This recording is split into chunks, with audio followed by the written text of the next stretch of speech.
Israel पर एक नई मुसीबत टूट पड़ी है। इजराइल के साथ वही होने जा रहा है जिसका उसे डर था, क्योंकि ईरान से एक ऐसी खबर आई जिसने अमेरिका तक को डरा दिया है, बहुत डरा दिया है। ईरान ने एक ऐसा कदम उठाया जिसे लेकर गाजा के युद्ध का फैसला पलट गया।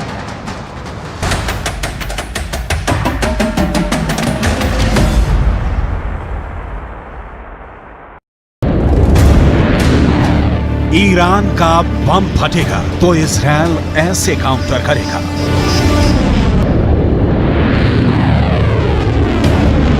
इजराइल को यकीन हो गया है कि ईरान ने एटम बम बना लिया है। अब उसके पास खुद को बचाने के लिए यही मिसाइल डिफेंस सिस्टम है। ये है इजराइल का एरो मिसाइल डिफेंस सिस्टम। ये हमेशा तभी एक्टिव होता है जब इजराइल पर लॉन्ग रेंज मिसाइल से हमला होता है। एरो सिस्टम ने इजराइल को यमन से फायर की गई बैलिस्टिक मिसाइल से बचाया, लेकिन क्या यह सिस्टम अब ईरान के एटम बम से बचा पाएगा?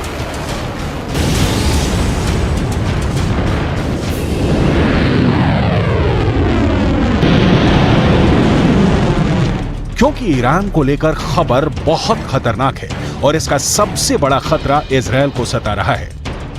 पूरे इजराइल में परमाणु बम का सायरन बजने लगा है, चाहे वो राजधानी तेल अवीव हो या फिर हाइफा या फिर कोई और इजरायली शहर। इस वक्त हमास के रॉकेट से ज्यादा खौफ ईरान की मिसाइल का है,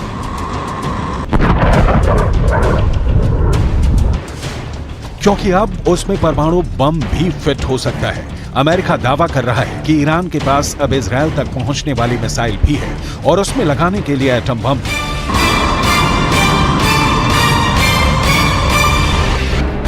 ईरान के परमाणु ठिकानों को लेकर IAEA यानी अंतर्राष्ट्रीय परमाणु ऊर्जा एजेंसी की एक बहुत ही सीक्रेट रिपोर्ट ने इजराइल और अमेरिका को बहुत ज्यादा डरा दिया है। IAEA की सीक्रेट रिपोर्ट में दावा किया गया है कि ईरान ने 60% तक संवर्धित यूरेनियम इकट्ठा कर लिया है। अब कहा जा रहा है कि बहुत जल्दी ईरान इससे 3 एटम बम बना सकता है। ईरान का यूरेनियम का स्टॉक 6 किलो 700 ग्राम से बढ़कर 128 किलो तक पहुंच गया है। एक परमाणु बम बनाने के लिए यूरेनियम का 90% तक संवर्धन करना जरूरी है और दावा किया जा रहा है कि ईरान ने 60% तक संवर्धन कर लिया है। हालांकि 90% तक संवर्धन करने और बम बनाने में उसे कई महीने लग सकते हैं, यानी ईरान अब परमाणु बम बनाने के बहुत करीब है। ऐसे दावे इजराइल और अमेरिका लगातार करते रहे हैं। इजराइल ने हमेशा कहा है कि वो ईरान को परमाणु बम नहीं बनाने देगा। अमेरिका भी ईरान के परमाणु कार्यक्रम को लेकर इजराइल की हां में हां मिलाता आया है। इस वक्त पूरा पश्चिम एशिया बहुत बड़े युद्ध के बीच सुलग रहा है। ईरान से लेकर इजराइल और तुर्की से लेकर सऊदी अरब, गाजा पट्टी में हो रही बमबारी ने पूरे अरब वर्ल्ड को बारूद के ढेर पर बैठा दिया है।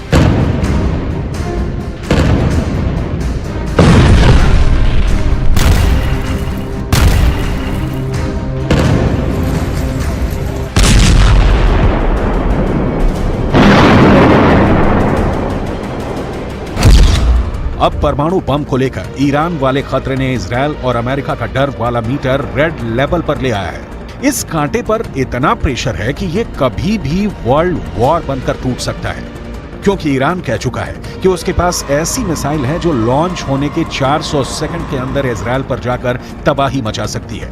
ईरान अब हाइपरसोनिक मिसाइल तैयार कर चुका है। उसकी बैलिस्टिक मिसाइल को इजराइल आयरन डोम से नहीं गिरा सकता और ईरान का दावा है कि इजराइल हो या फिर अमेरिका का मिसाइल डिफेंस सिस्टम, उसकी मिसाइल के खिलाफ कोई दीवार काम नहीं करेगी। इस वक्त ईरान के परमाणु कार्यक्रम को लेकर जो खबरें हैं, उसे लेकर सबसे सीक्रेट परमाणु अड्डे पर सबकी नजरें हैं। अभी ईरान ने 6 स्पॉट पर न्यूक्लियर रिएक्टर लगाए हुए हैं, लेकिन इनमें से 2 अहम साइट है। पहली जगह है नतांज और दूसरी जगह है फोर्डो। यहाँ है अंडरग्राउंड न्यूक्लियर साइट, जहाँ ईरान सबसे ज्यादा गुणवत्ता के यूरेनियम संवर्धन करता है।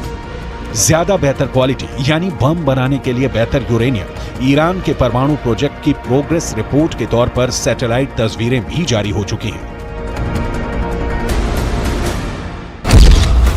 ये नातांज न्यूक्लियर साइट की 2002 की तस्वीर है। 2002 से 2020 तक इस साइट का ईरान ने बहुत विस्तार किया है। वहीं फोर्डो वाले न्यूक्लियर साइट की पहली सैटेलाइट तस्वीर 2009 में सामने आई थी। यहाँ भी 2002 से 2020 तक ईरान ने काफी काम आगे बढ़ाया है।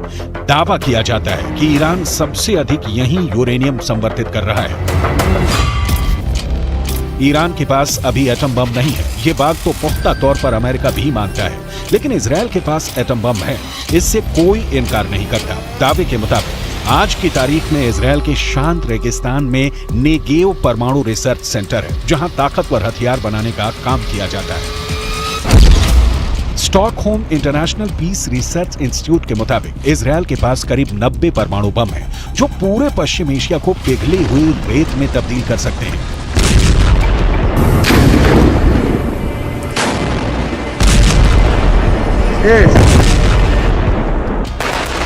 गाजा में बमबारी के दौरान इजराइल के मंत्री ने परमाणु बम इस्तेमाल करने की भी सलाह दी, जिसे बाद में नेतन्याहू ने खारिज कर दिया। लेकिन इसी बयान से साफ हो जाता है कि इजराइल जिस बम को छुपाने की कोशिश कर रहा है, वो भी दुनिया के लिए बड़ी तबाही की वजह बन सकता है। और अब ईरान के परमाणु कार्यक्रम को लेकर ये दुश्मनी और खतरनाक हो जाती है। İsrail, sende atom bombası, nükleer bomba var ve bununla tehdit ediyorsun. Bunları biz biliyoruz. Ve artık ecelin geliyor. İstediğin kadar nükleer bombaya sahip ol. Israel और ईरान एक दूसरे के सबसे बड़े दुश्मन हैं। दोनों ही एक दूसरे को मिटाने की धमकियां देते हैं। Any threat to use nuclear weapons is inadmissible. This further illustrates the urgency and imperative to achieve the objective of a Middle East zone free of nuclear weapons and other weapons of mass destruction. Israel को लेकर Iran बहुत आक्रामक रहा है और उसे नक्शे से मिटाने की बात भी करता रहा है। यही हाल इजराइल का है, जिसके नेताओं ने भी परमाणु धमकियां देनी शुरू कर दी है। गाजा में युद्ध के बीच अब वर्ल्ड वॉर का खतरा लगातार बना हुआ है, जिसमें इजराइल और ईरान दो बड़े कैंप बनकर उभर सकते हैं। वैसे रूस और यूक्रेन के युद्ध की वजह से ईरान की ताकत का डंका पूरी दुनिया में पहले ही बज चुका है। ईरान के ड्रोन पूरी दुनिया में मशहूर हो चुके हैं और अब उसकी मिसाइल टेक्नोलॉजी को भी ईरान और इजराइल अपने लिए बहुत बड़ा खतरा मानते हैं।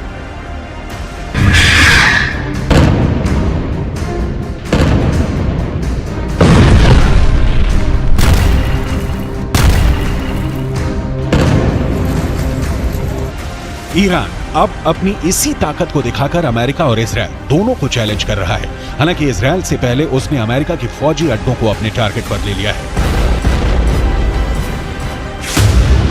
ईरान के आसपास अमेरिकी सेना के कई मिलिट्री बेस हैं और इनमें कुल 40,000 से ज्यादा अमेरिकी सैनिक तैनात हैं। इसमें कुवैत में 10 सैन्य अड्डे हैं और यहाँ अमेरिका के 13,000 से ज्यादा सैनिक हैं। बहरीन में अमेरिका ने 12 अड्डे बनाए हैं और यहाँ उसके 3,700 से ज्यादा फौजी तैनात हैं। सऊदी अरब में अमेरिका के 10 मिलिट्री बेस हैं, यहाँ 3,000 अमेरिकी सैनिक तैनात हैं। ओमान में अमेरिका के 6 अड्डे हैं, यहाँ उसके 600 सैनिक तैनात हैं। संयुक्त अरब अमीरात में अमेरिका के 3 अड्डे हैं और यहाँ उसके 5,000 सैनिक तैनात हैं।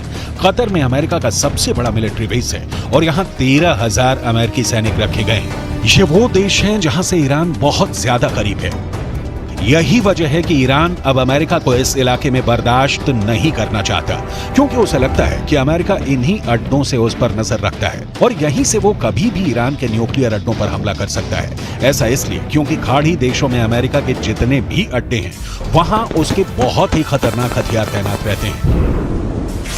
यहाँ अमेरिका का F-16 भी है, F-15 भी है, F-18 भी तैनात है और मौके मौके पर F-22 और F-35 जैसे स्टेल्थ फाइटर भी अमेरिका यहाँ तैनात करता रहता है। इसमें ईरान के लिए सबसे बड़ा खतरा है कतर का अल उदैद एयरबेस, जो पूरे पश्चिम एशिया में अमेरिका का सबसे बड़ा मिलिट्री बेस है। यहाँ अमेरिका के अलावा ब्रिटेन के रॉयल एयरफोर्स भी तैनात है। दोनों देशों के यहाँ करीब 150 फाइटर जेट और बाकी विमान और ड्रोन तैनात रहते हैं। यहीं से अमेरिका पूरे पश्चिम एशिया पर नजर रखता है। यही वजह है कि ईरान ने अब अमेरिका को वार्निंग देनी शुरू कर दी है और इस बार अमेरिका ईरान की धमकियों को हल्के में नहीं ले सकता। ईरान की फोर्स इस वक्त बहुत ज्यादा एक्टिव है। फारस की खाड़ी से लेकर अरब सागर तक जितना भी इलाका है, यहाँ ईरान का खास दबदबा रहता है। अमेरिका की नौसेना यहाँ तैनात रहती है, लेकिन ईरान पर नजरें रखना और किसी भी वक्त युद्ध के लिए तैयार रहना उसके लिए जरूरी हो गया है।